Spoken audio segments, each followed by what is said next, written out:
పరకాల తెలంగాణ కాంగ్రెస్లో ప్రళయం సృష్టిస్తోంది పేరిప్పుడు. గత అసెంబ్లీ ఎన్నికల్లో కూడా పరకాల కేంద్రంగా ఒక రేంజ్లో వార్ నడిచింది. 2023లో పరకాల సీటు కోసం కొండా ఫ్యామిలీ తీవ్రంగా ప్రయత్నించింది. కానీ సీటు మాత్రం రేవూరి ప్రకాష్ రెడ్డికి దక్కింది. ప్రస్తుతం రేవూరి అక్కడ ఎమ్మెల్యేగా ఉన్నారు. అయితే పరకాల నుంచి బరిలోకి దిగేందుకు ఎప్పటి నుంచో రంగం సిద్ధం చేసుకుంటోంది కొండా దంపతుల కూతురు సుష్మిత.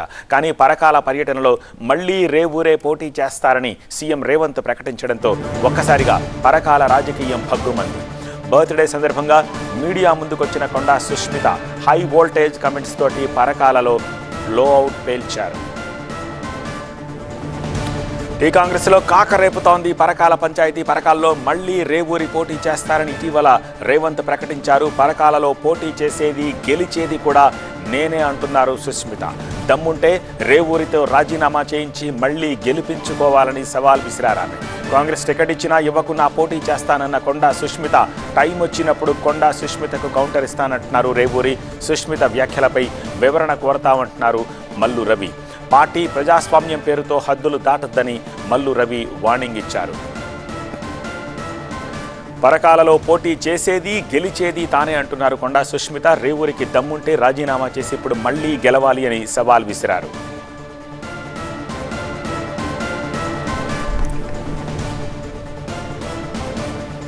టైం వచ్చినప్పుడు కొండా సుష్మితకు ధీటైన కౌంటర్ ఇస్తానన్నారు రేవూరి ప్రకాష్ రెడ్డి. ముందు ముందు చాలా ఉంటుంది, అప్పుడు చూసుకుంటా అన్నారు రేవూరి.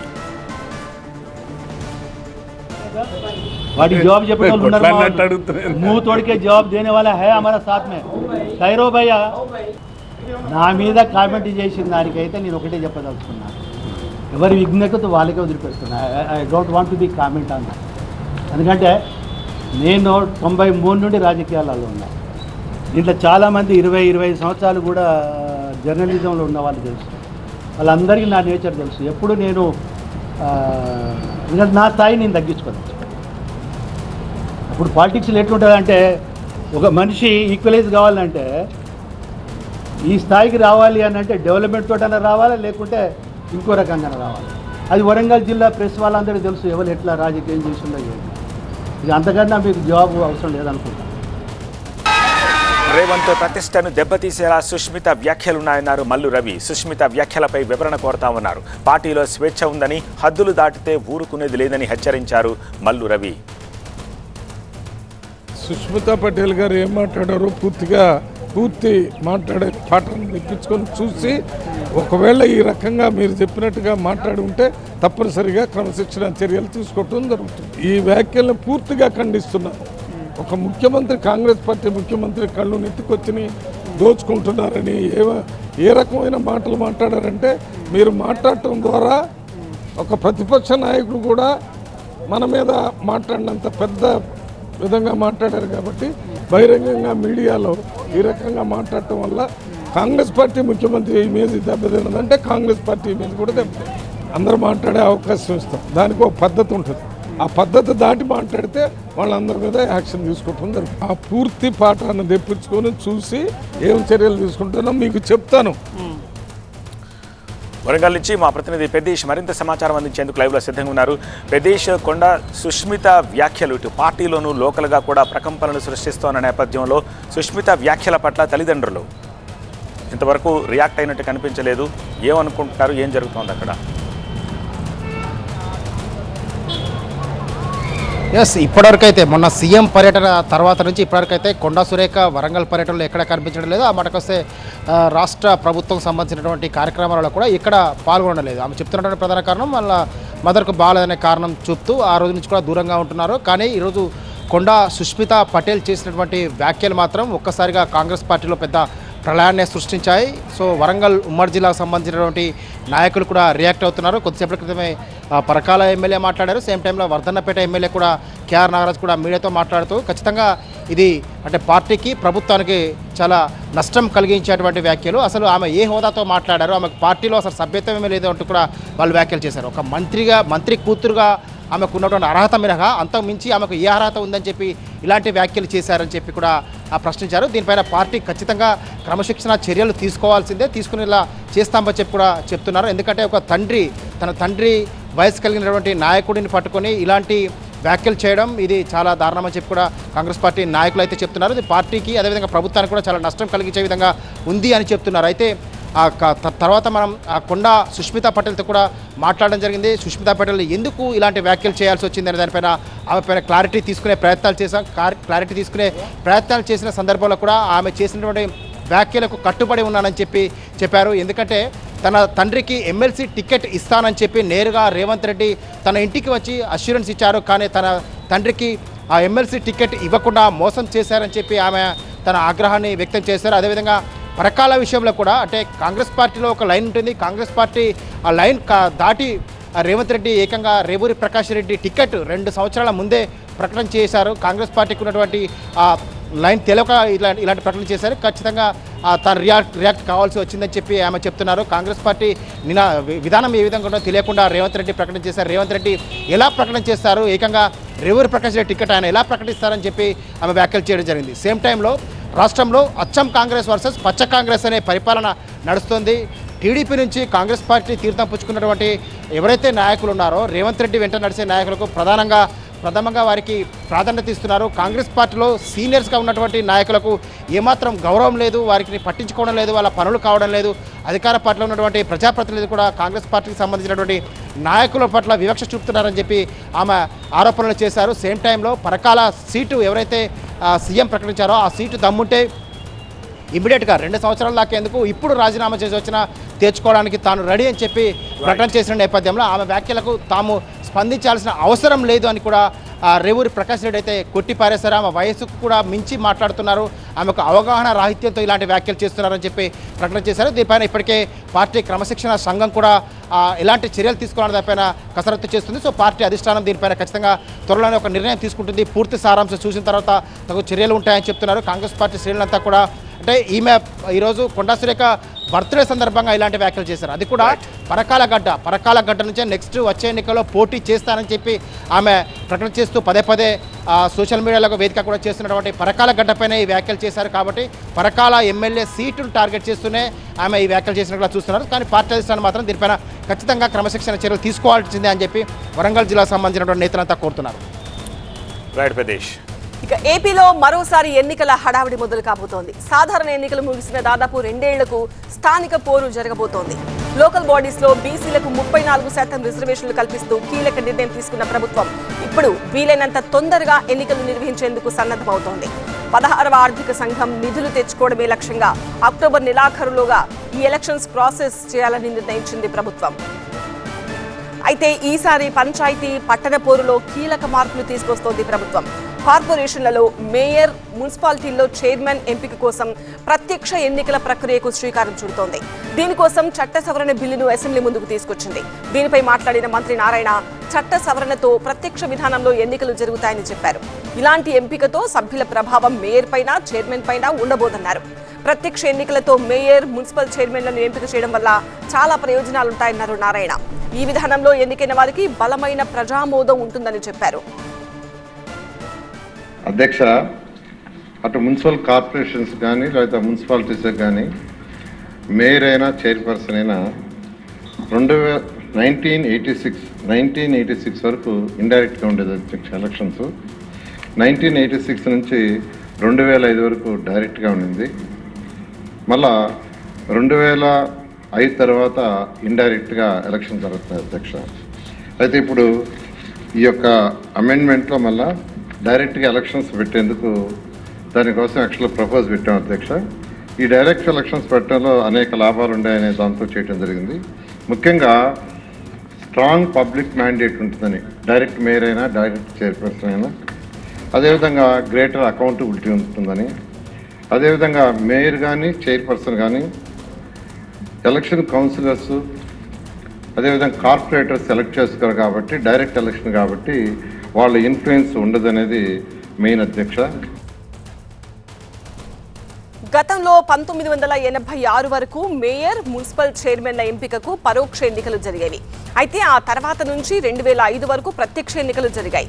2005 నుంచి ఇటీవల వరకు మళ్లీ పరోక్ష ఎన్నికల విధానాన్ని అమలు చేశారు. ప్రస్తుతం చేస్తున్న చట్ట సవరణతో ఇక నుంచి ఎన్నికలు మళ్లీ ప్రత్యక్ష విధానంలోనే జరగనున్నాయి. అంటే సభలో మెజారిటీతో సంబంధం లేకుండానే ప్రజామోదంతో మేయర్, చైర్మన్ల ఎంపిక జరగబోతోంది. ఇలా చేయడం ద్వారా కీలకమైన నిర్ణయాలలో సభ్యులు సభాధ్యక్షుడిని ప్రభావితం చేయలేరు అనే అభిప్రాయం వ్యక్తమవుతోంది. అసోసియేట్ ఎడిటర్ ఈశ్వర్తో మాట్లాడదాం. ఈశ్వర్, మేయర్ని, మున్సిపల్ చైర్మన్ని ఇక మీదట ప్రజలే ప్రత్యక్షంగా ఎన్నుకోబోతున్నారు. సో ఎంపిక ప్రక్రియ ఎలా ఉంటుంది, విధి విధానాలు ఎలా ఉంటాయి?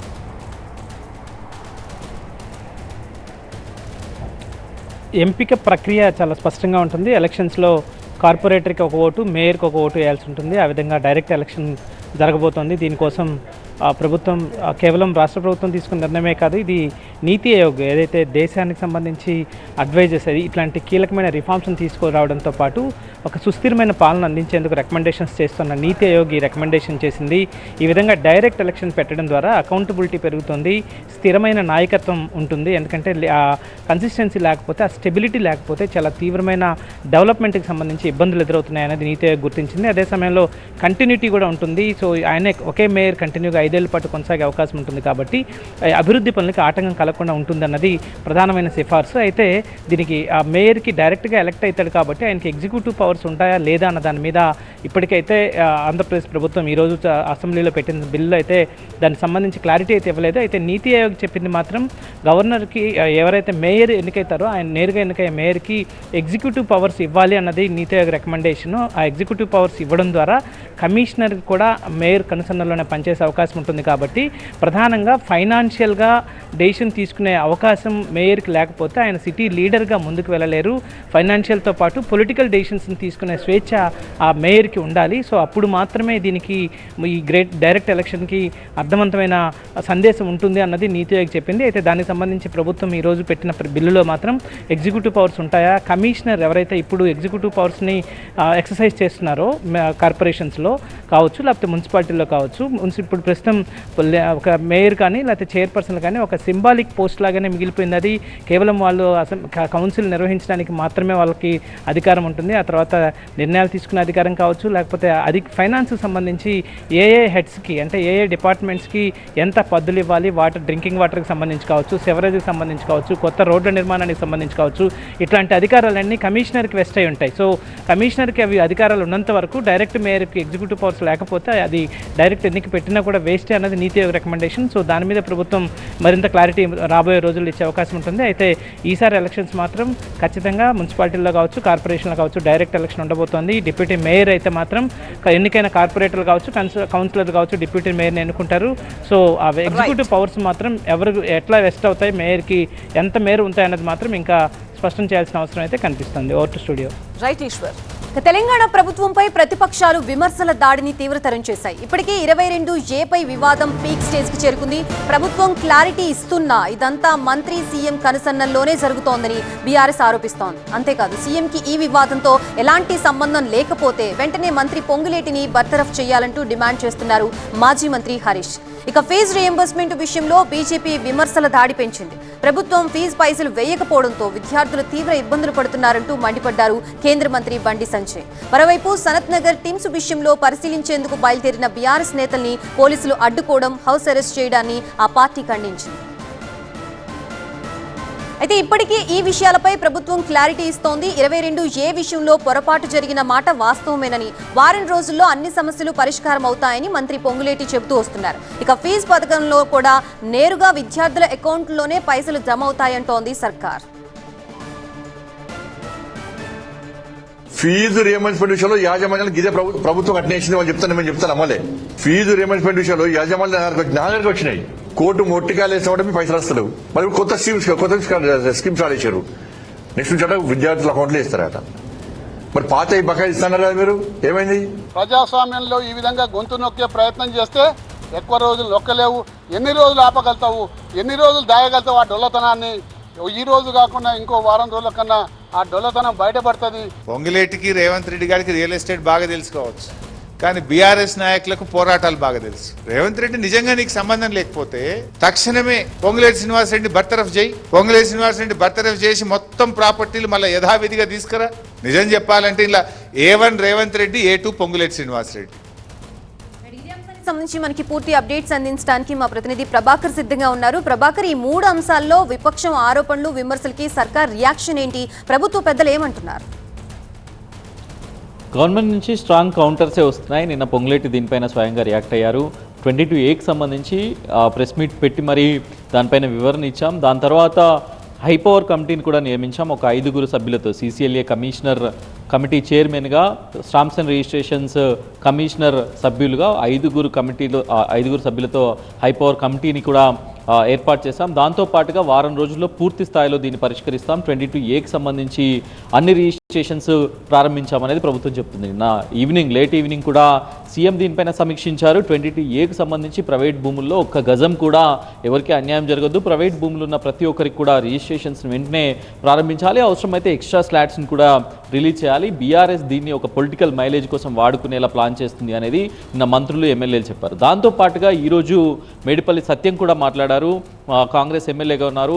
సో కావాలని బీఆర్ఎస్ రాజకీయం చేస్తుంది. ఆ టిమ్స్ పైన, అట్లాగే 22A పైన బీఆర్ఎస్ రాజకీయం చేస్తుంది. టిమ్స్ కేసీఆర్ నిర్మిస్తే 88 కోట్లు మాత్రమే ఇప్పటివరకు స్పెండ్ చేశారు. మేము వచ్చిన తర్వాత 1120 కోట్లు స్పెండ్ చేసి మేము నిర్మించి ప్రారంభించాం. కేవలం 3 ఏళ్లలో కాళేశ్వరం కట్టామని చెప్పుకుంటున్న బీఆర్ఎస్ నాయకులు, మాజీ మంత్రులు మరి ఎందుకు 10 ఏళ్లలో టిమ్స్ను ప్రారంభించలేకపోయారు? ఎందుకు కేవలం స్ట్రక్చర్స్ వరకే నిర్మించి వదిలేశారు అనేది కాంగ్రెస్ నుంచి వస్తున్న బలమైన కౌంటర్స్గా కనిపిస్తున్నాయి. దాంతోపాటుగా ఫీజు రియంబర్స్మెంట్కి సంబంధించి ప్రభుత్వం ఎప్పటి నుంచో చెప్తుంది. ఇప్పటికే కోర్టు ఆర్డర్స్ కూడా ఉన్న నేపథ్యంలో కాలేజీలకి ముందు నుంచి కూడా మొన్న సీఎం రేవంత్ రెడ్డి కూడా దీనిపైన క్లారిటీ ఇచ్చారు. వచ్చే సంవత్సరం నుంచి అడ్వాన్స్డ్గానే ఫీజు రియంబర్స్మెంట్ చెల్లిస్తాం, ఎక్కడ కూడా సర్టిఫికేట్లు ఆగే పరిస్థితి ఉండకూడదు అని చెప్తున్నప్పటికీ కూడా కొంత ప్రతిపక్షాల నుంచి వస్తున్న ఆరోపణల నేపథ్యంలో ఇంకా కూడా స్ట్రాంగ్ కౌంటర్స్ను కాంగ్రెస్ ప్రిపేర్ చేస్తుందనే చెప్పాలి. దాంతోపాటుగా 22Aకి సంబంధించి ఇప్పుడు ప్రస్తుతం రాష్ట్రంలో హాట్ టాపిక్గా ఉంది. 22Aకి సంబంధించి చాలా క్లారిటీ మిస్ అవుతుంది అనేది అటు ప్రతిపక్షం చెప్తుంది. దాంతోపాటుగా పొంగులేటి రాజీనామా చేయాలి, సీఎం రేవంత్ రెడ్డి రాజీనామా చేయాలి అనేది బీఆర్ఎస్ డిమాండ్ చేస్తున్న నేపథ్యంలో ఇప్పటికే క్లారిటీ ఇచ్చింది. మేము కనీసం ఒప్పుకున్నాం, మేము తప్పు జరిగింది అని ఒప్పుకున్నాం, దానికి సారీ కూడా చెప్పాం. కాకపోతే ధరణి కానీ కాళేశ్వరం విషయంలో కానీ అతిపెద్ద స్కామ్స్గా చెప్పుకునే ఈ రెండింటి విషయాల్లో బీఆర్ఎస్ కనీసం పశ్చాత్తాపడలేదు అనేది కాంగ్రెస్ నాయకుల వాదన. సో మొత్తానికైతే పొలిటికల్ గేమ్గా టర్న్ అయిందని చెప్పాలి. ఈ ఇష్యూస్ అన్నీ కూడా అటు 22A కానీ, టిమ్స్ కానీ, దాంతోపాటుగా ఫీజు రియంబర్స్మెంట్ కానీ ఇవన్నీ కూడా ఒక పొలిటికల్ గేమ్గా కాంగ్రెస్ పార్టీని టార్గెట్ చేసే విధంగా పొలిటికల్ గేమ్గా టర్న్ అయ్యాయని చెప్పుకోవచ్చు. Right, thank you Prabhakar. పూర్తి ఎక్స్క్లూజివ్ వార్త. నల్గొండ జిల్లా కొండమల్లేపల్లి ప్రిన్సిపల్ రూపారెడ్డి హత్య కేసులో మిస్టరీ వీడింది. డబ్బు కోసం తన స్కూల్ విద్యార్థులే రూపారెడ్డిని చంపినట్టుగా గుర్తించారు పోలీసులు. ఇద్దరు 10వ తరగతి విద్యార్థుల్ని అదుపులోకి తీసుకున్నారు పోలీసులు. వాళ్లతో మర్డర్ సీన్ రీకన్స్ట్రక్షన్ చేశారు. రూపారెడ్డి హత్య కేసులో సంచలన విషయాలు బయటకొస్తున్నాయి. రూపారెడ్డి హత్య కేసులో ఇద్దరు 10th విద్యార్థుల్ని అరెస్ట్ చేశారు పోలీసులు. డబ్బు కోసం పక్కా ప్లాన్తో రూపారెడ్డిని చంపినట్టుగా తేల్చారు. ముందు రోజే చైనా బజార్లో కత్తి, ఫ్యాన్సీ షాప్లో గ్లౌజులు, మంకీ క్యాప్లు కొనుగోలు చేశారు. బ్యాక్ డోర్ నుంచి ఇంట్లోకి ప్రవేశించిన విద్యార్థికి టీ తాగుతూ కనిపించారు ప్రిన్సిపల్ రూపారెడ్డి. కత్తి చూపిస్తూ డబ్బివ్వాలని విద్యార్థి బెదిరించడంతో ఎవరా నువ్వు అంటూ గద్దించారు రూపారెడ్డి. పెనుగులాటలో విద్యార్థి మంకీ క్యాప్ ఊడిపోవడంతో గుర్తుపట్టి పేరుతో పిలిచింది రూపారెడ్డి. రూపారెడ్డి గుర్తుపట్టడంతో విచక్షణరహితంగా 27 సార్లు కత్తితో పొడిచాడు విద్యార్థి. రూపారెడ్డిని చంపాక 2 లక్షల రూపాయల నగదు, సెల్ ఫోన్ ఎత్తికెళ్లాడు విద్యార్థి. రూపారెడ్డి ఇంటికి సమీపంలోనే రెడ్ కలర్ టీషర్ట్ మార్చుకుని స్కూల్ యూనిఫామ్, బ్యాగ్తో వెళ్లాడు. రూపారెడ్డి ఇంటి సమీపంలో మంకీ క్యాప్, సెల్ ఫోన్, గ్లౌజులు స్వాధీనం చేసుకున్నారు పోలీసులు. అలానే చెట్ల పద్దల్లోకి బండరాయి కింద దాచిన రూపారెడ్డి సెల్ ఫోన్, మురికి గుంటలో పాతిపెట్టిన టీషర్ట్ని స్వాధీనం చేసుకున్నారు. గతంలో గోవాకి వెళ్లి జల్సాలు చేసిన కొందరు విద్యార్థుల్ని పిలిచి ప్రశ్నించడంతో హత్య చేసిన విద్యార్థి భాగోతం బయటపడింది. హత్య జరిగిన తర్వాతి రోజు పోస్టుమార్టం టైంలో కూడా రూపారెడ్డి ఇంటి దగ్గరే తిరిగాడు ఆ విద్యార్థి. పోలీసుల విచారణలో నేరాన్ని అంగీకరించాడు. నిందితుడి నుంచి 2 లక్షల రూపాయలు స్వాధీనం చేసుకున్నారు. ఖరీదైన బైక్, ఫోన్ కొనాలి అనే ఆశే హంతకుడిగా మార్చింది అంటున్నారు పోలీసులు. విద్యార్థులతో మర్డర్ సీన్ ని రీకన్స్ట్రక్షన్ చేశారు పోలీసులు. ఘటనకు సంబంధించిన పూర్తి వివరాలను మా ప్రతినిధి రేవన్ అడిగి తెలుసుకుందాం. రేవన్, రాష్ట్ర వ్యాప్తంగా సంచలనం సృష్టించిన ప్రిన్సిపల్ రూపారెడ్డి హత్య కేసును ఎట్టకేలకు పోలీసులు అయితే ఛేదించారు. ఈ కేసులో ఇద్దరినైతే పోలీసులు అరెస్ట్ చేశారు. ఈ కేసులో సంచలన విషయాలు వెలుగు చూశాయి. ముఖ్యంగా డబ్బు కోసమే 10వ తరగతి చదువుతున్నటువంటి విద్యార్థులు ఈ హత్యకు పాల్పడినట్లు పోలీసుల దర్యాప్తులో తేలింది. ఈ నెల 11వ తేదీన రూపారెడ్డి కొండమల్లిపల్లిలో ఉన్నటువంటి తన హైదరాబాద్ నుంచి తన ఇంటికి వచ్చింది. అక్కడి నుంచి ఈరోజు యథావిధిగా స్కూల్కి కూడా వెళ్ళింది. సాయంత్రం తిరిగి తన ఇంటికైతే రూపారెడ్డి వచ్చింది. కానీ ఈ పాఠశాలకు చెందిన 10వ తరగతికి చెందినటువంటి చదువుతున్నటువంటి ఒక విద్యార్థి మాత్రం కొంతకాలంగా జల్సాలకు అలవాటు పడ్డాడు. గతంలో గోవా లాంటి ప్రదేశాలకు కూడా ప్రాంతాలకు కూడా వెళ్ళి కొంత జల్సాలకైతే అలవాటు పడ్డాడు. డబ్బుల కోసం కూడా తాత అలవాడుతున్నటువంటి పరిస్థితి. ఈ నేపథ్యంలోనే పాఠశాలలో అంతకుముందు 11వ తేదీ కన్నా ముందు ఒక 3-4 రోజులకు ముందు పాఠశాల విద్యార్థుల నుంచి ఫీజులు అయితే వసూలు చేస్తున్నటువంటి రూపారెడ్డిని అయితే ఈ విద్యార్థి అయితే గమనించాడు. ప్రిన్సిపల్ రూపారెడ్డి వద్ద ఉన్నటువంటి డబ్బులు కొట్టేయాలన్న దురాలోచనతో ఒక పథకం ప్రకారం ప్లాన్ వేశాడు ఆ విద్యార్థి. అయితే 11వ తేదీ సాయంత్రం స్కూల్ నుంచి తన ఇంటికి వెళ్ళినటువంటి రూపారెడ్డి ఇంటికి వెళ్ళింది. అదే సమయంలో అప్పటికే ఒక పథకం ప్రకారం ఈ ఎవరైతే హత్యకు పాల్పడినటువంటి నిందితుడైనటువంటి విద్యార్థి అంతకన్నా ముందే కొండమల్లేపల్లి పట్టణంలో ఉన్నట్టు ఒక చైనా బజార్లో 30 రూపాయలు పెట్టి ఒక చాకును కొన్నాడు. అలాగే స్థానిక ఫ్యాన్సీ షాపులో గ్లౌజెస్తో పాటు ఒక మంకీ క్యాప్ను కూడా కొనుగోలు చేశాడు. ఒక రెడ్ టీ షర్ట్ను కూడా ధరించాడు. ఎప్పుడైతే 11వ తేదీ సాయంత్రం రూపారెడ్డి ఇంటికి వెళ్ళిందో అప్పటికే అక్కడ మాటు వేసినటువంటి ఈ విద్యార్థి ఉన్నాడు. అతను అంటే వెనక డోర్ ఇంటి ప్రహరీ కూడా దాటి వెనక డోర్ నుంచి లోపలికి వెళ్ళాడు. డోర్ కొట్టడంతో ఆమె డోర్ తీసింది. ఒక్కసారిగా అవాక్కైనటువంటి రూపారెడ్డి మీద తన కత్తితో తనతో పాటు తెచ్చుకున్నటువంటి కత్తితో దాడి చేశాడు. ఈ క్రమంలోనే కొంత పెనుగులాట కూడా జరిగింది. మొత్తం మీద ఈ కుటుంబానికి సంబంధించి ఆర్థిక లావాదేవీలు కానీ ఇతర విషయాలు కానీ అన్నింటిని కానీ పరిశీలించి అన్ని కోణాల్లో దర్యాప్తు చేసినప్పటికీ చివరికి మాత్రం విద్యార్థులు ఏమైనా చేసి ఉండొచ్చు అనే కోణంలో కూడా పూర్వ విద్యార్థులు అందరినీ కూడా విచారించారు. ఈ క్రమంలోనే ఈ విద్యార్థి ఎవరైతే ఈ ఇద్దరు విద్యార్థులు ఏదైతే విద్యార్థి ఒక అతని ఇంట్లోకి పోయి దాడి చేశాడో హత్యకు పాల్పడ్డాడో అతనికి సహకరించినటువంటి మరో 2 విద్యార్థులను కూడా పోలీసులు అయితే అరెస్ట్ చేశారు. వారి వద్ద నుంచి కూడా ₹1,00,000 నగదుతో పాటు అంటే ఏదైతే ఫోన్ కూడా రూపారెడ్డి ఫోన్ కూడా స్వాధీనం చేస్తున్నారు. దీంతో పోలీసులు అయితే కేసును ఛేదించినట్టు పరిస్థితి. కానీ పోలీసులు ఒకటి చెప్తున్నారు, కేవలం డబ్బు కోసం మాత్రమే ఈ విద్యార్థి రూపారెడ్డిని హత్య చేశాడు. రూపారెడ్డి దగ్గర ఉన్న డబ్బుల్ని కాజేసే ప్రయత్నం చేశాడని చెప్పి పోలీసులు చెప్తున్నారు. కానీ ఈ విద్యార్థుల్లో నేర ప్రవృత్తి పెరగడం పట్ల అంత ఆందోళన కూడా వ్యక్తమవుతుంది. ఇటువంటి కేవలం సోషల్ మీడియా ప్రభావంతో విద్యార్థుల్లో ఈ రకమైనటువంటి నేర ప్రవృత్తి పెరుగుతోందని చెప్పి పోలీసులు కూడా భావిస్తున్నారు. ఇటువంటి ఘటనలు జరగకుండా చర్యలు తీసుకుంటామని జిల్లా పోలీసులు చెప్తున్న పరిస్థితి. Right Revanth, thank you. ఢిల్లీలో కాంగ్రెస్ వర్కింగ్ కమిటీ సమావేశమైంది. ఖర్గే అధ్యక్షతన ఈ సమావేశం జరిగింది. సిడబ్ల్యూసీ సమావేశానికి సోనియా, రాహుల్, ప్రియాంక హాజరయ్యారు. సిడబ్ల్యూసీ సమావేశానికి తెలంగాణ సీఎం రేవంత్ రెడ్డితో పాటు Karnataka CM DK Shivakumar, Kerala CM Satheesan కూడా హాజరయ్యారు. దేశ ఆర్థిక, సామాజిక, రాజకీయ అంశాలపైనే సిడబ్ల్యూసీలో చర్చ జరిగింది. యువత, మహిళలు, రైతుల హక్కులపై సిడబ్ల్యూసీలో కీలక చర్చ జరిగింది.